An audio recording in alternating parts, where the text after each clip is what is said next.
When these rappers get killed, not incidental. Somebody made $100 million and now don't have to talk to that artist or none of their crew, don't have to validate none of their contracts.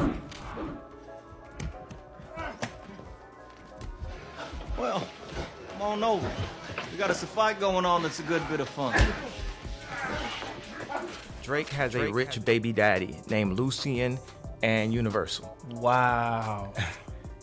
He's like, like, man, my daddy got it. You know what I'm saying? It's like, my daddy controlled the spins. My daddy got the DSPs. My daddy. Drake has a rich baby daddy. So while everyone's busy arguing over who came out on top in the Kendrick versus Drake feud, Katt Williams swoops in with a reality check. He's here to remind us that the real winners aren't the rappers themselves, but the big shots behind the scenes, specifically Universal Music CEO Lucien Gras, might be the one raking in the benefits. Kanye West even stirred the pot by calling Lucien Drake's baby daddy or sugar daddy.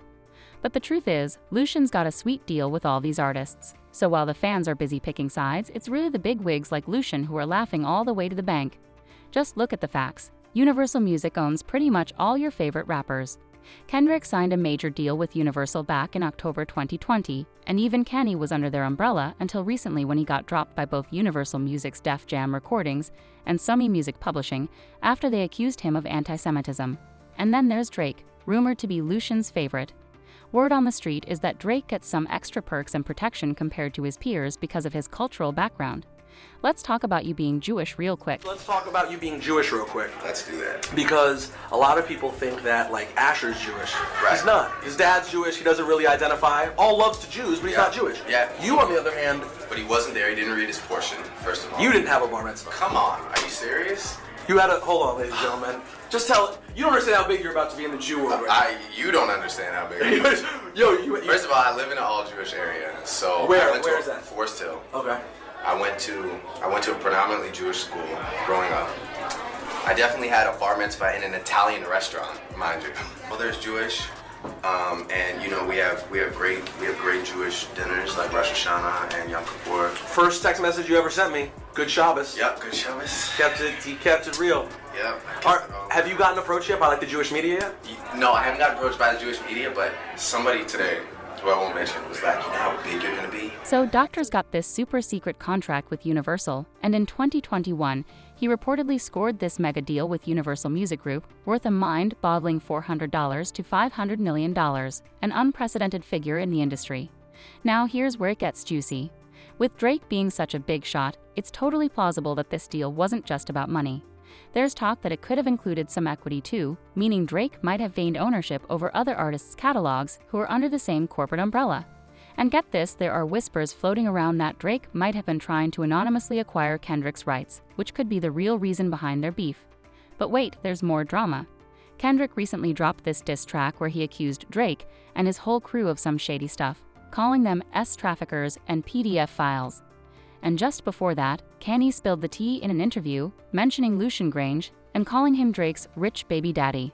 And let's not forget that Lucien was named in Lil Rod's lawsuit against Diddy, accusing him of funding Diddy's alleged trafficking operation. Jewish music mogul and CEO of Universal Studios, Lucien Grange, is being investigated on charges of allegedly aiding, abetting, and inducing P. Diddy to run a pedophile ex-trafficking ring and is 100% liable for the... And get this, rumor has it that Lucien gave Drake the signal to cool it on the beef once Kendrick dropped the trafficking bomb.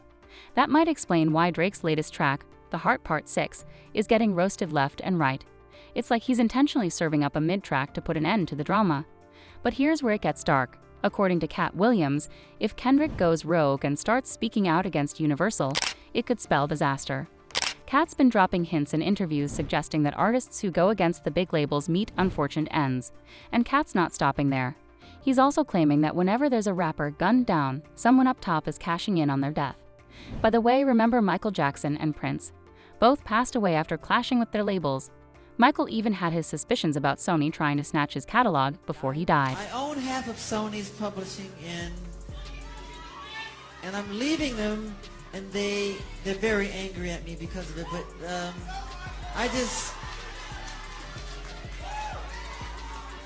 just did good business. So what's the real deal with this? Kendrick Lamar and Drake's beef is Katt Williams now dropping hints that Lucian Grange and Universal are pulling the strings behind the scenes. So they killed this 20 million guy, but they reaped 60 million in benefits. Wow, and they had some people from your city do it. Now to give you some context on what's happening with Drake and Kendrick. Their beef has been bubbling for a long time, and it apparently all kicked off back in 2013 with Kendrick's verse on Big Sean's track, Control. Now in that verse, Kendrick didn't hold back. He called out a bunch of rappers, including Drake and J. Cole. However, Kendrick later clarified that he wasn't dissing their skills or trying to start any beef. Instead, he was just putting it out there how determined he was to climb to the top of the game. So what might have seemed like shots fired was actually just Kendrick's way of expressing his hunger for success. I think the ones that really took it out of context was the people that want to grab an opportunity that's off the fact of the hype of the record, rather than actually tuning in and listening and knowing how hungry I am. A lot of people think it's about talent. That's where they get it wrong. I'm saying I'm the most hungry in it. You get what I'm saying? I respect the legends in the game. I respect, you dig what I'm saying, people that done it before me. You know, people that lost their lives over this. You dig what I'm saying? So, because of what they laid down, I'm going to try to work out harder, you know, and breathe it and live it. And that's the point of the whole verse, what I was trying to So make. Kendrick's Control verse really wasn't a diss when you think about it. Most rappers took it well, with some even doing response songs. However, Dr. Dre took it personally and got all sensitive about it. Control, the record, people still banging it, man. Where is Drake at with Control? I'm probably like as done as like the rest of the world is with that record. Like I think it came and it went, you know what I mean? And not to discredit it, like it was a good moment, but at the end of the day, it's just like, it was like one of those sort of like fleeting like Twitter frenzies that like, it was cool for what it was, you know, and I'm just into making like, my thing is like, I like lasting power, you know, that's my thing. I want you to still be listening to this album in the summer or, you know, next year. I want this to stay in your car, stay on your mind.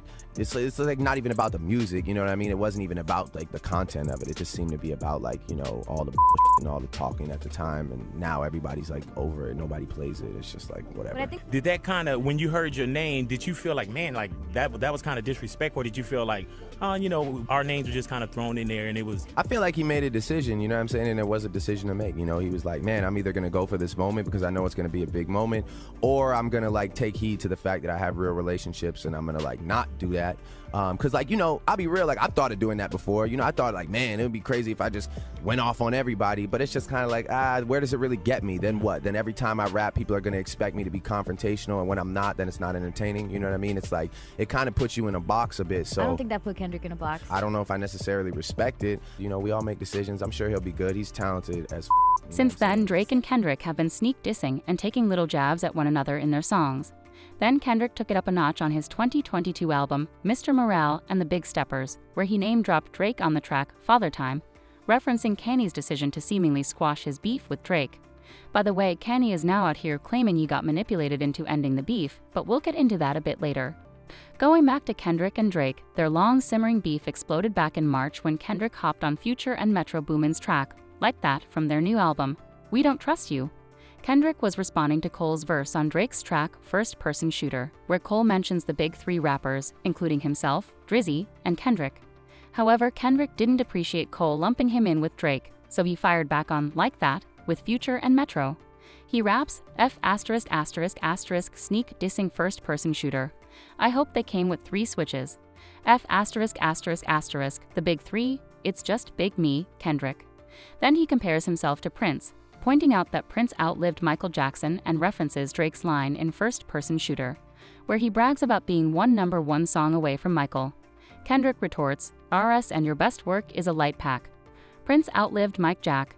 So when Like That blew up, it seemed like every rapper wanted a piece of the Drake dissing action.